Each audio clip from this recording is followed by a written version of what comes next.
3 games, 3 bench starts. And every single time Caitlin Clark checks in, the game changes immediately. 17 points and 12 assists in 19 minutes against Senegal. A coast-to-coast and 1 and a logo 3 against Puerto Rico. 12 points, 5 assists, 4 of 5 from the field against Italy. The numbers are sitting right in front of us. The pattern is undeniable. And yet everyone keeps asking the same question. Why is Team USA still benching her? But here's what you've actually been noticing, and it's time we connect the dots. Because this might not be benching at all. This might be the most calculated tactical decision in women's basketball right now. If this kind of analysis is what keeps you coming back, hit that like button right now. Because what we're about to unpack goes deeper than anything else you've seen on this story. Let's start at the beginning, because this has 3 chapters, and you need all 3 to understand what Team USA is really doing.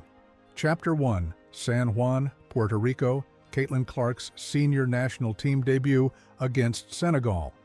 The starting lineup came out and fans immediately noticed she wasn't in it. Team USA went with Kalia Cooper, Chelsea Gray, Jerrica Hamby, Angel Reese, and Jackie Young. Clark sat. Social media lit up before the first possession even happened. Then halfway through the first quarter, Clark checked in. Within minutes, she had 5 points and 4 assists. Team USA's offense transformed, faster, more spaced, more dangerous. By halftime, the score was 59-19. The United States was shooting 70% from the field. Clark already had 8 points and 8 assists. On double-double watch in her very first senior appearance. Final line, 17 points, 12 assists, 4 for 5 from 3, 5 for 5 from the free throw line, all in just 19 minutes. Her first international double-double. In her very first game with this program. And still, she came off the bench. Chapter 2, Puerto Rico. Another bench start. A different starting 5. Paige Beckers, Chelsea Gray, Kelsey Plum, Kiki Iriafen, and Monique Billings. Once again, Clark's name was absent when it mattered for tip-off. And once again, fans who assumed the first bench start was temporary got a clear answer. This was not temporary. This game told a different story about Clark's impact, one that went beyond the box score. She jammed her finger on a missed 3 early. The scoring rhythm wasn't there right away. But then came the play that stopped everyone cold. Clark jumped a passing lane, intercepted the ball, and went coast to coast for a layup and won. After the play, cameras caught her looking up and asking her teammates, "Did that go in?" That moment captured something important. This is a player who operates on pure instinct. She doesn't need to be in rhythm to change a possession. She just needs to be on the floor. Later in the third quarter, she stepped back from logo range and buried a 3 that made the entire defense flinch. The kind of shot that forces defenders to pick her up at half court or pay the full price. She didn't dominate the stat sheet the way she did against Senegal, but her fingerprints were all over every moment that mattered. And still, bench roll, no change. By this point, the pattern had already repeated twice. A third game was still to come, and the real story, the one nobody was framing correctly, was just starting to take shape. Here's the question I want you to sit with right now. What if Team USA's coaching staff is smarter about this than anyone is giving them credit for? Drop your answer in the comments.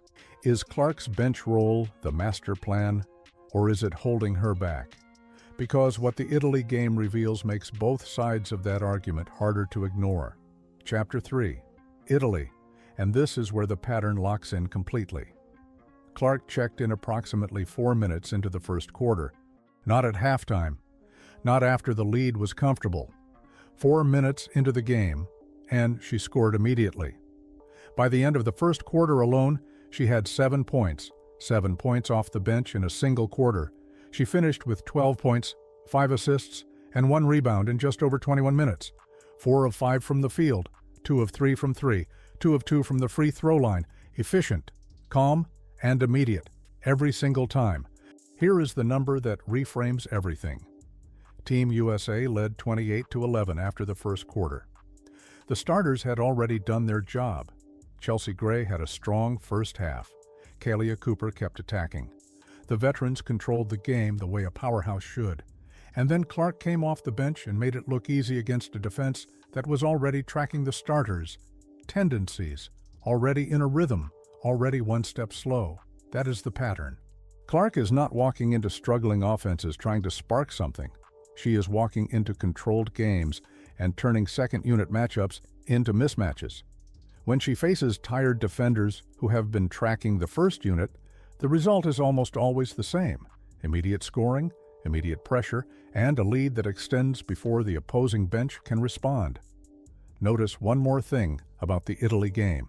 Kara Lawson wasn't even on the sideline. Nate Tibbetts handled head coaching duties for that contest, and still, Clark's bench role remained exactly the same. This was not one coach's personal preference. This is a deliberate organizational decision about how Team USA deploys its most dangerous offensive weapon. Before we go further, if this kind of deep dive analysis is the reason you keep coming back, consider joining the channel as a member. Your support is what keeps us going this deep into the stories nobody else is covering. Now here is where this gets genuinely interesting, because the knock on Clark has always been that you cannot use her as a secondary option, that she is a primary creator who needs the ball in her hands from the first possession to have maximum impact. But what these 3 games reveal is something far more complex and far more tactical. Defenders prepare for starters. Defensive rotations are built around the first unit. Spacing adjustments happen before tip-off. And then Clark walks in with fresh legs, a different angle on the defense, and the threat of a 3 from anywhere beyond half court. Defenders who just spent 6 or 8 minutes locked in on someone else have to completely reset. Passing lanes that were closed suddenly open. Teammates get cleaner looks. The pace shifts in a direction the opposing bench simply cannot match. This is not accidental. This is a weapon. The real question has never been whether Clark belongs on this team. That has been answered 3 times in 3 games.